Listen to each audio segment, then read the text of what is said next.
우리 말씀을 보겠습니다.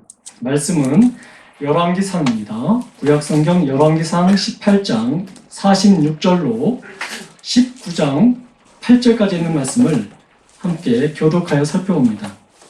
구약성경 549페이지에 있는 열왕기상 18장 46절로 19장 8절까지 있는 말씀을 우리 함께 교독하여 살펴봅니다. 여호와의 능력이 엘리야에게 임하매 그가 허리를 동이고 이스라엘로 들어가는 곳까지 아합 앞에 달려갔더라. 아합이 엘리야가 한 모든 일과 그가 어떻게 모든 선지자를 칼로 죽였는지를 이세벨에게 말하니 이세벨이 사신을 엘리야에게 보내어 이르되 내가 내일 이맘때에는 반드시 내 생명을 저 사람들 중 한 사람의 생명과 같게 하리라. 그렇게 하지 아니하면 신들이 내게 벌 위에 벌을 내리니 마땅하니라 한지라. 그가 이 형편을 보고 일어나 자기의 생명을 위해 도망하여 유다에 속한 브엘세바에 이르러 자기 사람을 그곳에로 준비하고 자기 자신은 광야로 들어가 하룻길쯤 가서 한 로뎀 나무 아래에 앉아서 자기가 죽기를 원하여 이르되 여호와여 넉넉하오니 지금 내 생명을 거두시옵소서. 나는 내 조상들보다 낫지 못하니이다 하고 로뎀나무 아래에 누워 자더니 천사가 그를 물어만지며 그에게 이르되 일어나 너가 한지라. 본즉 머리맡에 숯불에 구운 떡과 한 병 물이 있더라. 이에 먹고 마시고 다시 누웠더니 여호와의 천사가 또다시 와서 물어만지며 이르되 일어나 먹으라. 내가 갈 길을 다 가지 못할까 하노라. 함께 읽습니다. 이에 일어나 먹고 마시고 그 음식물에 힘을 의지하여 40주 40년을 가서 하나님의 산 호렙에 이르니라. 아멘. 잠시 기도하겠습니다. 아버지 하나님 감사합니다. 올해 마지막 주에 주시는 은혜의 말씀을 기대합니다. 전하는 자의 입술을 주께 의탁하오니 성령께서 주장하여 주옵시고 말씀이 말씀되게 선포됨으로 말미암아 듣는 모든 성도들의 마음속에 하나님의 은혜가 충만케 되는 은혜가 있게 하여 주옵소서. 모든 것이 하나님의 은혜임을 고백드리오며 우리 주 예수 그리스도 이름으로 간절히 기도드립니다. 아멘. 사랑하는 성도 여러분, 한 주간도 평안하셨습니까? 우리 인생은 우리가 어떻게 생각하느냐에 따라서 움직이게 되어져 있습니다. 여러분들 올해 많은 사람들이 많이 어려움에 처해 있는 사람들을 보게 됩니다. 제가 지난주에 어떠한 분이 저희 교회에 찾아오셔서 자신의 여러 가지 상황적인 얘기를 하는 것을 들었습니다. 그분의 상황을 들어보면서 참 많은 공감도 했었고 참 마음이 안타까운 마음도 들었습니다. 그분의 생각에 대한 부분들을 이렇게 들어보면 많이 부정적인 사고가 많이 팽배해져 있음을 보게 되었습니다.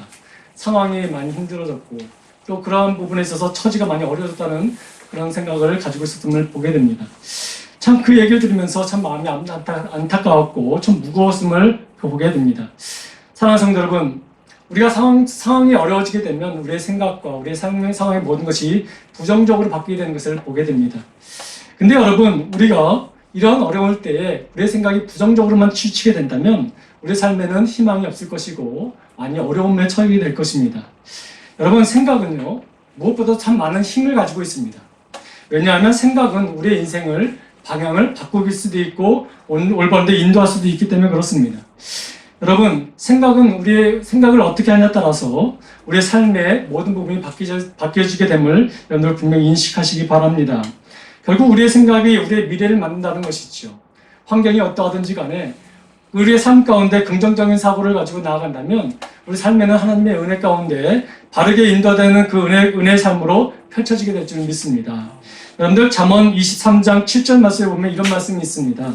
대저 그 마음의 생각이 어떠하면 그 위인도 그러한즉 그가 내게 먹고 마시라 할지라도 그의 마음은 너와 함께 하지 아니함이라 라는 말씀이 있습니다.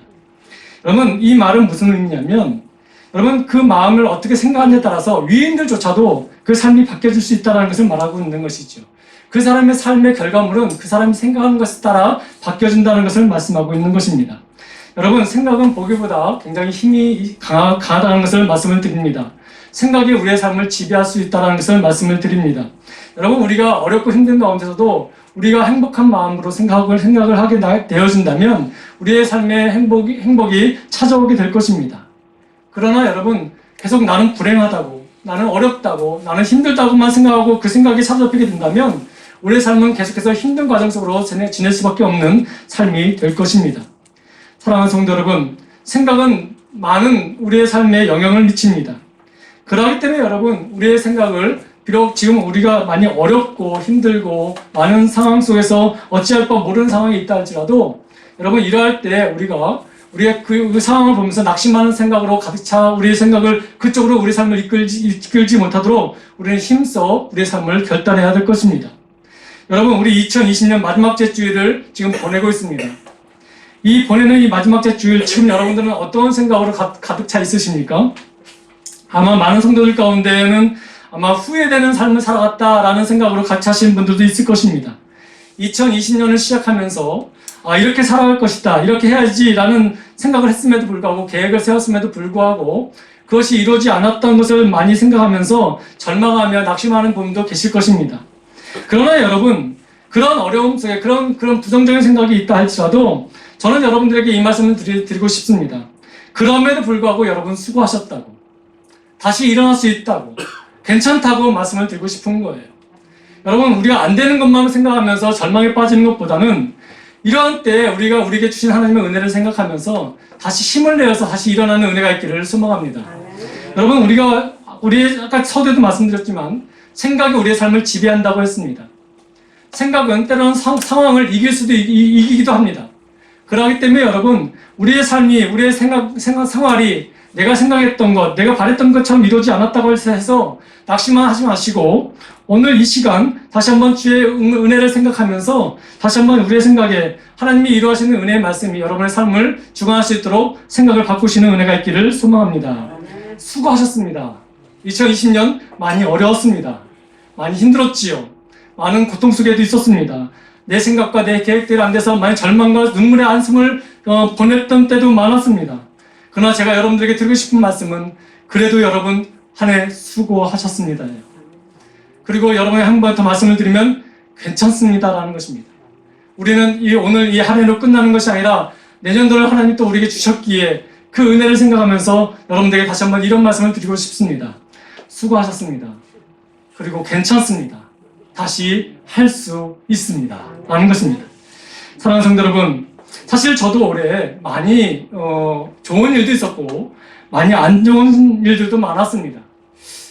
생각해보면 좋은 일이 어쩌면 조금 더 적지 않았나 생각이 들어요. 안 좋은 일보다.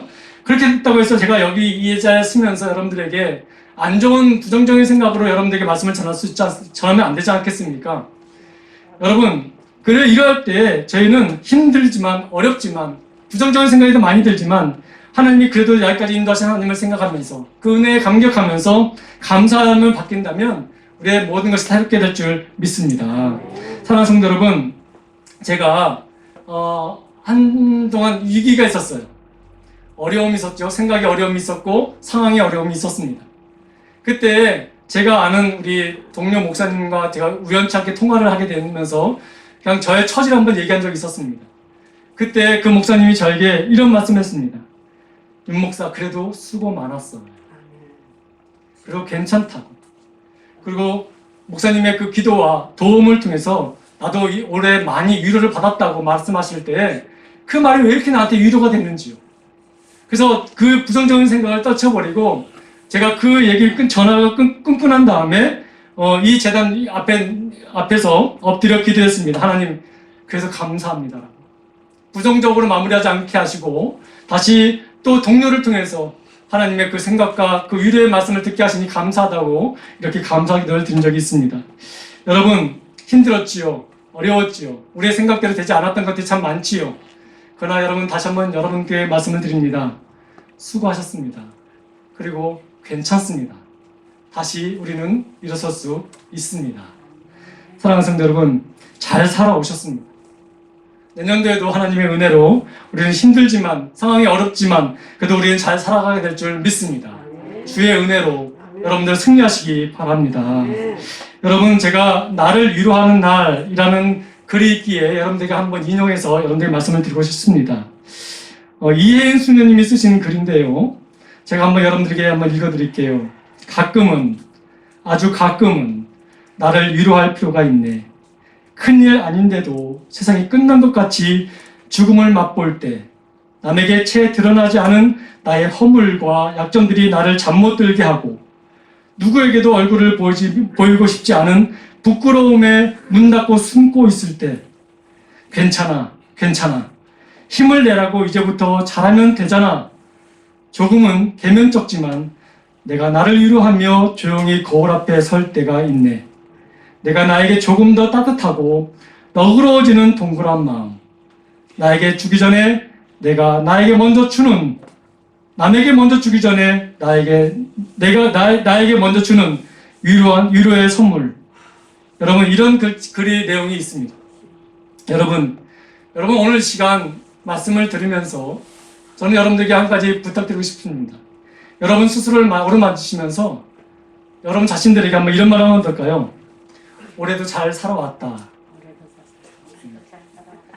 여러분에게 이제 그렇게 하셨다면 지금 우리 영상을 보시는 분들도 옆에 있는 우리 가족들이 계실 것입니다. 우리 아내도 있을 것이고 남편도 있을 것이고 자녀도 있을 텐데 우리 서로 한번 붙잡으시고 우리 올해 잘 살아왔다라고 한번 격려하면 어떨까요?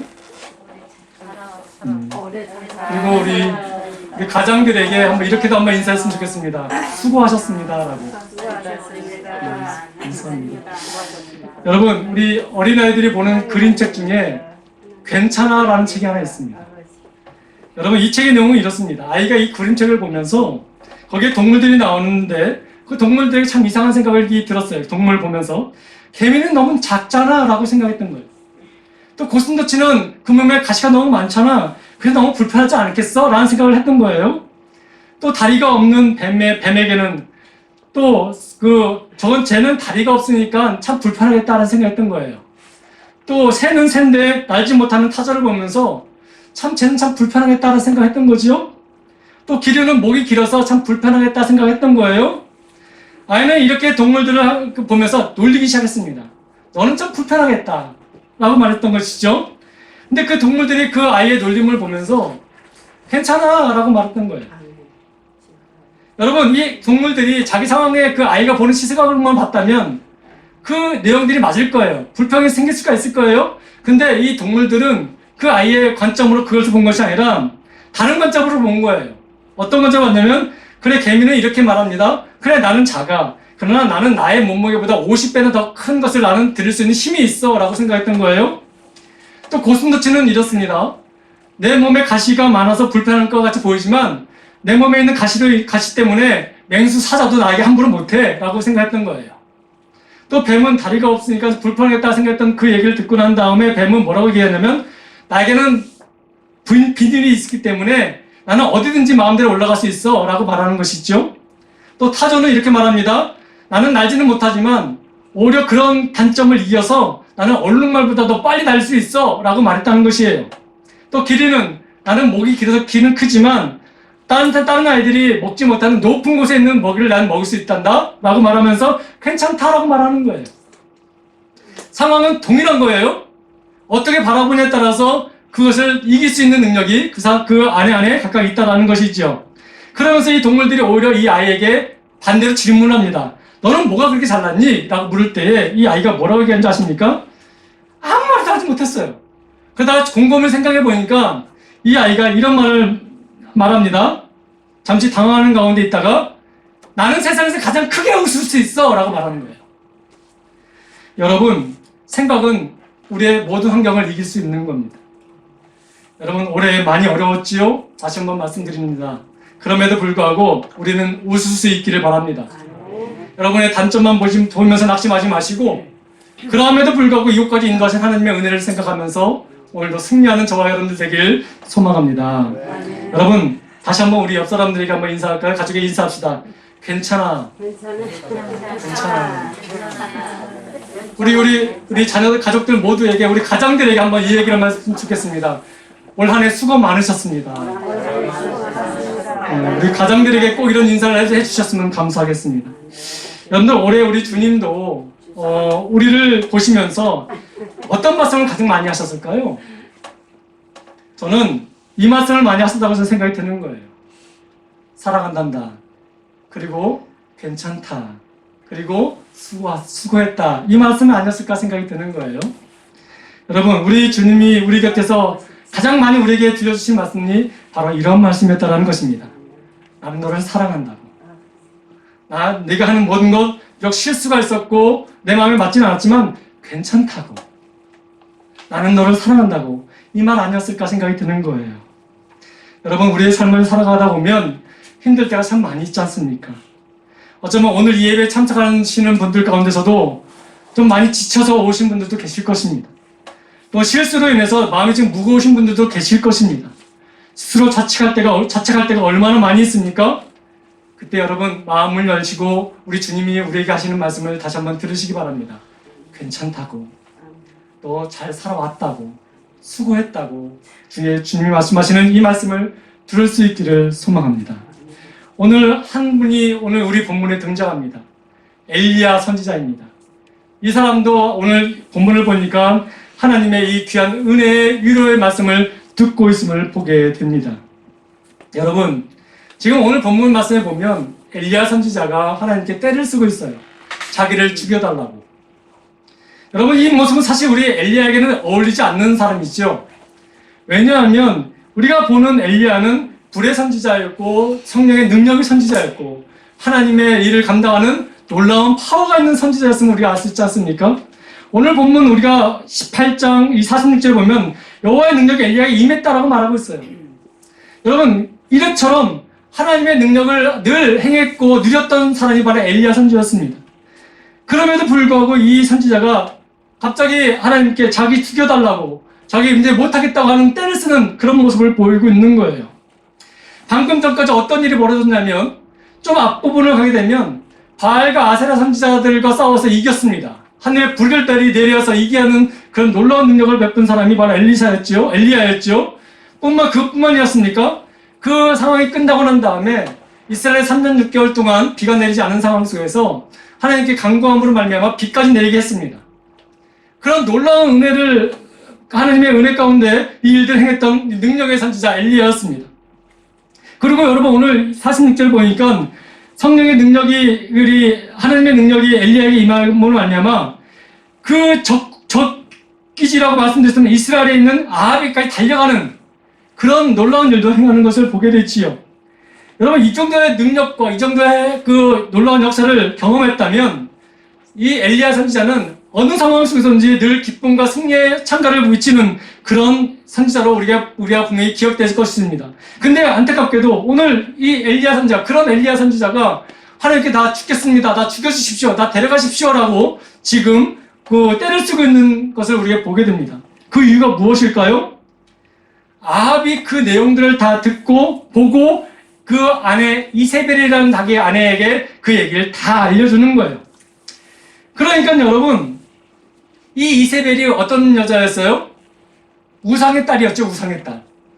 그 이세벨이 자기가 나라의 노구로 세운 그 바알과 아세라 선지자를 다 죽인 엘리야의 그 상황을 다 듣고 난 다음에, 이야 놀랍다, 엘리야를 선지자로 세워야겠다, 이런 말이 아닌 것이 아니라 어떤 말을 했냐면 내가 너를 죽일 거야 라는 말을 한 것이에요.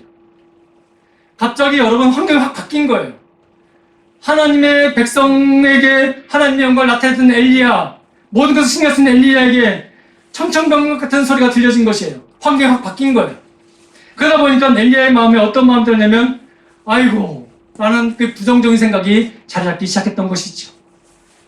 여러분, 내일 너를 죽이고 말 거야 라는 이 이세벨의 서신을 받고 난 다음에 엘리야는 도망치기 시작합니다.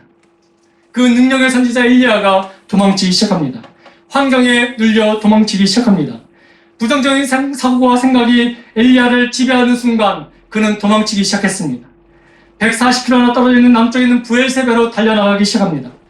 그래서 거기서도 안전하진 마음을 갖지 못했기 때문에 그는 사환을 거기다 두고 광야로 하룻길쯤 더 들어가 도망하는 엘리야를 보게 됩니다. 여러분, 거기서 로덴 나무 아래 한 나무 안에 그가 하나님께 애원합니다.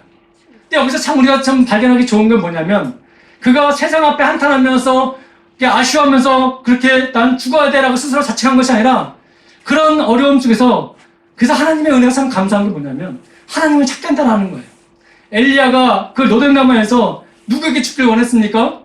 하나님께 죽기를 원했다는 거예요. 참 여기서 참 그 은혜가 있게 되는 것이죠. 자, 그렇다면 이 예언을 들은 그 하나님은 어떻게 하셨을까요? 이 엘리야에게 뭐라고 말하고 하셨을까요? 그래, 이 믿음 없는 놈아, 너는 이제 안 되겠다, 이렇게 쳤을까요? 하나님은 그렇게 하지 않으셨어요. 죽여주십시오. 저는 이제 못하겠습니다. 이만이면 좋겠습니다. 라고 말하는 그 엘리야에게 하나님은 어떻게 하십니까? 오히려 천사를 보내서 그를 어루만지십니다. 여러분, 엘리야가 어떤 마음이었을까요? 올해 이 엘리야 같은 삶을 가졌던 사람들이 아마 이 땅에 참 많았을 거라는 생각이 드는 거예요. 사업이 망하고 또 직장에서 어려움을 당하고 또 경제적 아픔 속에 있는 자들이 많았을 겁니다. 사람들이 열심히 성실히 살았는데 예기치 못한 일로 인하여 내가 생각했던 것과 다르게 이루어지는 것을 보면서 아마 엘리야 같은 그 심정으로 죽겠다고 싶은 사람들 많이 있었겠지요? 여러분, 그때 하나님을 바라보는 자에게 하나님 어떻게 하셨습니까? 천사를 보냈다고 말하고 있습니다. 그리고 여러분, 로뎀나무에서 이런 심령으로 잠이 들었다고 말하고 있는데 여러분, 그냥 편하게 잤을까요? 아마 몸부림치다 지쳐서 쓰러져서 자기도 모르게 잠이 들었던 모양이 있을 것입니다. 그때 여러분, 이 천사가 엘리야를 어떻게 하죠? 발로 툭툭 쳤을까요? 이 믿음 없는 건 이게 잘 때냐고 이렇게 툭툭 쳤을까요? 어루만졌다고 말하는 거예요. 어루만졌다고. 이 어루만졌다는 의미가 무슨 의미일까요? 위로했다는 뜻이에요. 위로했다는 뜻이에요.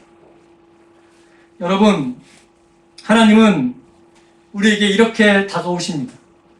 어루만지기만 하신 것이 아니라 그가 다시 영육으로 강건케 되기 위해서 떡과 물로 준비하셨는데 여러분, 숯불을 피워가지고 떡을 구워서 이렇게 대접하시는 우리 천사를 보게 되지 않습니까? 하나님이 이처럼 이 엘리야를 책망하신 것이 아니라 오히려 이를 살리시고 이렇게 세우시기 위해서 정성껏 그를 위하여 음식도 준비하시면서 그를 위로하셨다는 것입니다. 어루만지시고 또 그를 먹이시면서 그가 다시 일어날 수 있도록 하나님이 위로하셨다는 것을 보게 됩니다. 여러분, 이 천사가 어루만져 깨웠다는 의미가 무엇입니까? 여러분, 우리가 사랑하는 사람들이 옆에서 자고 있지 않습니까? 남편이 자고 아내가 자고 또 자녀들이 자고 있을 때 이 아이들이 얼마나 사랑스럽고 이 가족들이 얼마나 사랑스럽습니까? 이들을 깨울 때 막 깨우는가요? 이 아이들이 피곤하고 내 남편과 내 자녀들이 피곤하고 내 아내가 힘들고 피곤할 때 그를 어루만지면서 깨운다는 것은 무슨 말이냐면 바로 이것입니다. 정성껏 사랑하는 마음으로. 지금 천사가 이 엘리야를 어루만지고 있다는 것은 또 이 엘리야에게 떡과 물을 준비했다는 구운 떡을 준비했다는 것은 미운 놈 떡 하나 주기 위해서 주는 그런 것이 아니라 그를 사랑하는 마음으로 또 이해하는 마음으로 위로하는 마음으로 지금 그렇게 하나님이 엘리야를 위로하고 계시다는 것을 말하고 있습니다. 여러분, 한 번으로 끝난 것이 아니라 천사는 2번 반복해서 엘리야를 그렇게 위로하면서 깨우고 또 위로하고 있다는 것을 보게 됩니다.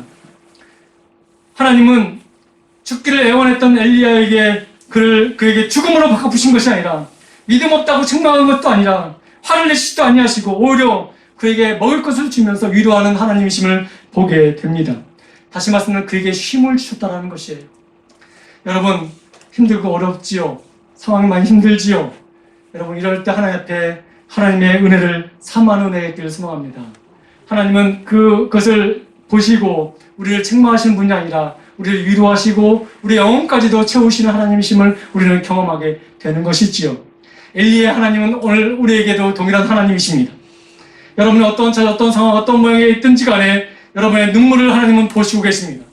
그리고 그 상황 속에서 지금 우리에게 이렇게 말씀하시는 것이요. 네가 힘들었구나. 지쳤구나. 괜찮다. 내가 너를 쉬게 하려 원한다. 라고 말씀하고 계시는 우리 하나님을 보게 되는 것입니다. 사랑하는 성도 여러분, 하나님께서는 지금 엘리야의 마음을 위로하고 계십니다. 그리고 그 위로하는 그 모습은 오늘 살아가는 우리들에게도 동일하게 역사하고 계시는 하나님이심을 보게 되는 것입니다. 사랑하는 성도 여러분, 엘리야 선지자가 갈멜산에서 바알과 아세라 선지자와 대결해서 이기면 세상이 바뀔 줄 알았습니다.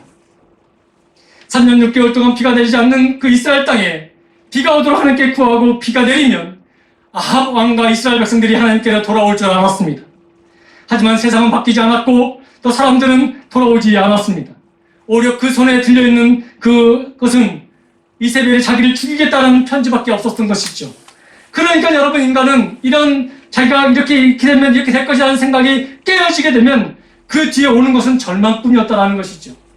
여러분, 그러한 때, 그 실패를 경험하는 그때에 엘리야는 죽고자 했던 것이었습니다. 이것이 우리의 모습이었어요. 올해 우리가 세웠던 계획들, 우리가 행하는 사업들, 우리가 행하는 모든 직장 일들, 가정 일들, 내 생각대로 내 계획대로 되지 않아서 좌절할 때가 얼마나 많이 있었습니까?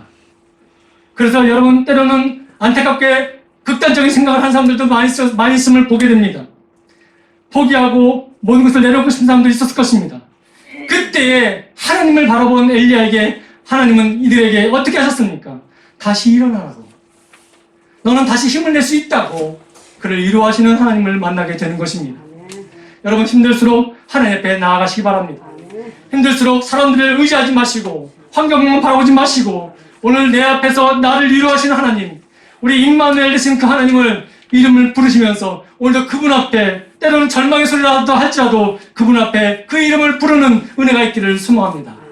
그러면 여러분, 어떤 은혜가 임하게 되냐면 하나님이 우리를 위로하신다는 것을 경험하게 될 것입니다. 그것을 경험한 우리 신약의 바울 선지자가 있었습니다. 우리 바울 사도는 이 하나님을 경험한 뒤로 하나님을 어떻게 부르냐면 이렇게 부릅니다. 고린도후서 1장 3절 말씀입니다. 함께 읽겠습니다. 찬송하려다 그는 우리 주 예수 그리스도의 하나님이시요 자비의 아버지시요 모든 위로의 하나님이시다라고 말하고 있는 거예요. 여러분, 우리 하나님은 모든 위로의 하나님이십니다. 하나님은 모든 자의 위로자가 되십니다. 한 해를 마감하는 이때에 저와 여러분들에게도 동일한 하나님의 위로하심이 임하게 될 줄 믿습니다. 어떠한 사람이든지 간에 이 어려운 상황 속에서 어떠한 사람은 조금의 성공의 맛을 보신 분들 계실 것입니다.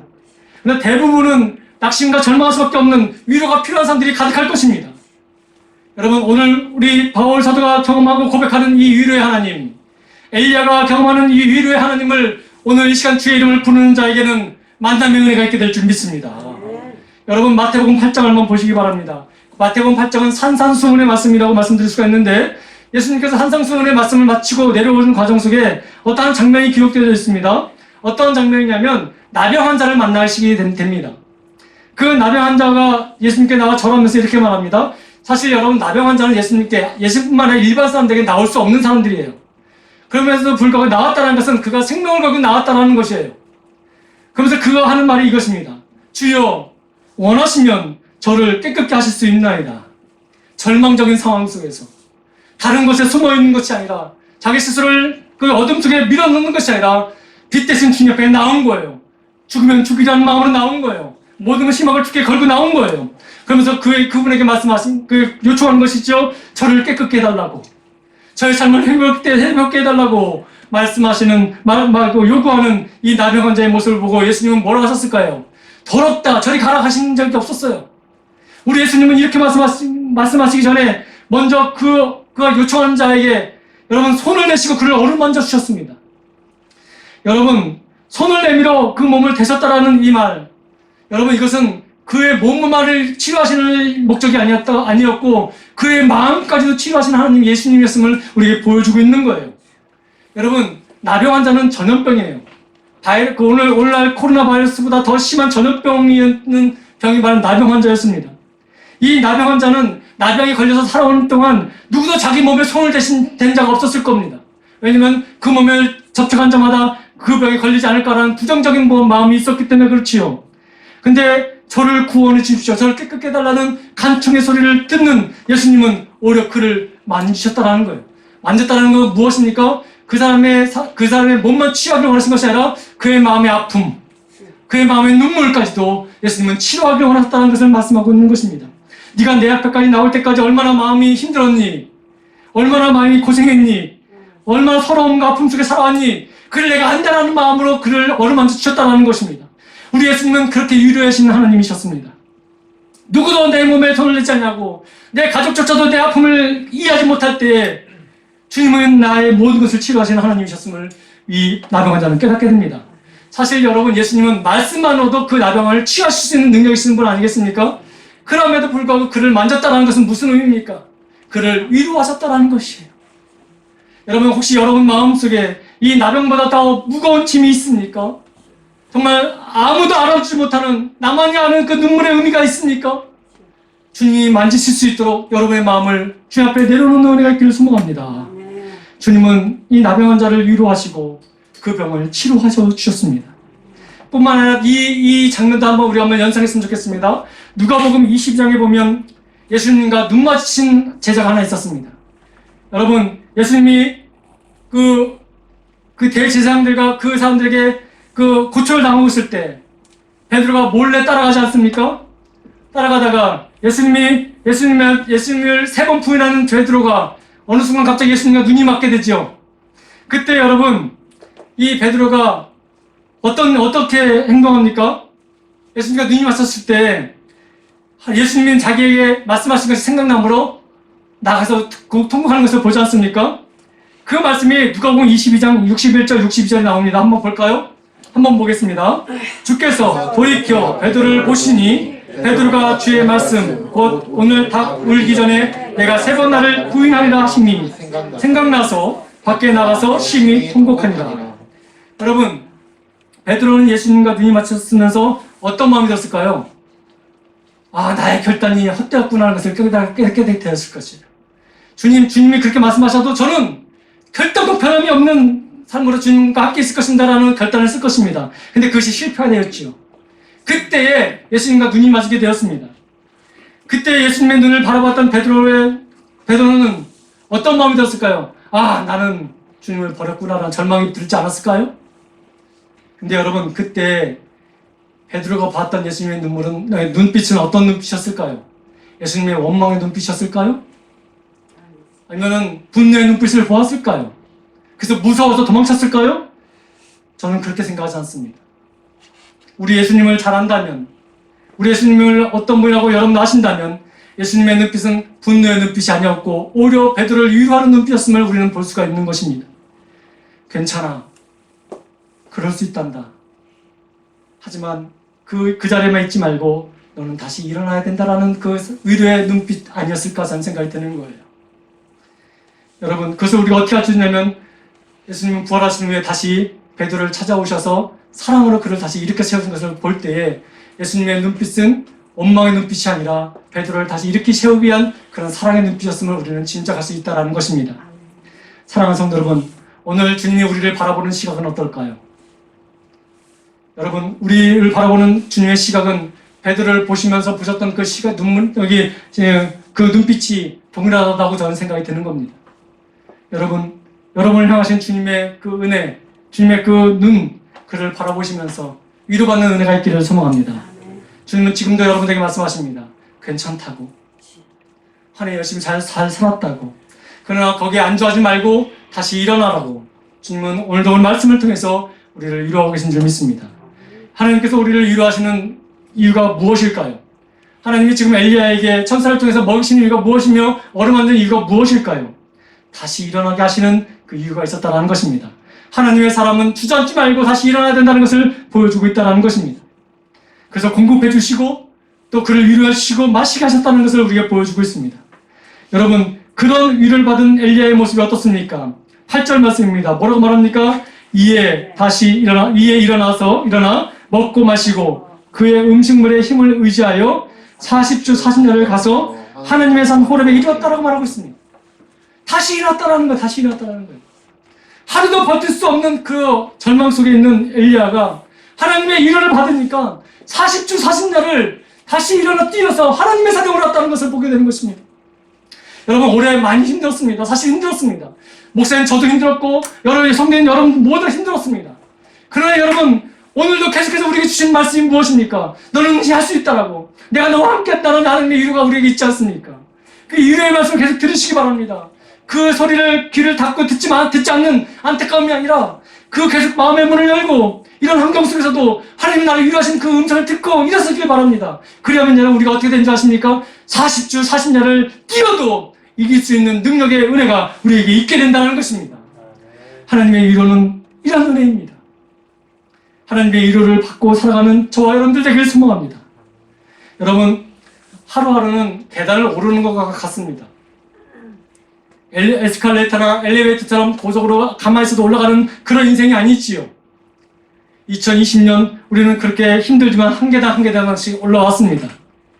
그리고 주님은 올해 우리에게 마지막으로 하시는 말씀이 수고했다고, 그리고 너의 삶은 괜찮았다고 우리에게 지금 말씀하고 있는 것이지요. 그리고 다시 한번 이제 2021년에 또 계단을 우리는 한 계단 한 계단 올라가야 됩니다. 우리의 힘으로는 그것을 오르기 힘들겠지요. 올해 걸어왔던 그 힘든 과정을 우리가 알기에 여기서 다시 올라가야 된다면 굉장히 마음이 힘들고 어려웠을 것입니다. 근데 이길 수 있는 것은 하나님의 위로가 우리에게 있기 때문에 그런 것입니다. 여러분, 긍정적인 생각을 하시고, 하나님이 지금 나와 함께 한다는, 하나님이 지금도 나를 위로하신다는, 하나님이 나를 지금도 이끄신다라는 그 하나님의 그 은혜를 생각하면서 내년 한 해도 한 걸음 한 걸음 여러분이 주어진 그 사명을 감당하는 저와 여러분들 되기를 소망합니다. 반드시 그렇게 될 줄 믿습니다. 내 생각은 이루지 못하지만 하나님은 그렇게 하실 수 있도록 우리를 격려하시고 우리에게 힘을 주십니다. 그 하나님의 위로를 오늘도 받으시면서 기억하시면서 믿음으로 다시 일어나는 우리 예담의 모든 지체들이 다 되길 간절히 축원합니다. 기도하겠습니다. 사랑과 은혜가 많으신 아버지 하나님, 매 순간순간마다 우리를 넘어뜨리고 우리의 생각을 무너뜨리는 것들이 참 많이 있음을 보게 됩니다. 그럴 때 아버지, 우리는 넘어질 때가 있었고 우리가 또 아버지 지쳐 쓰러질 때도 있었습니다. 원망할 때도 있었고 자괴감에 빠져서 낙심할 때도 있었습니다.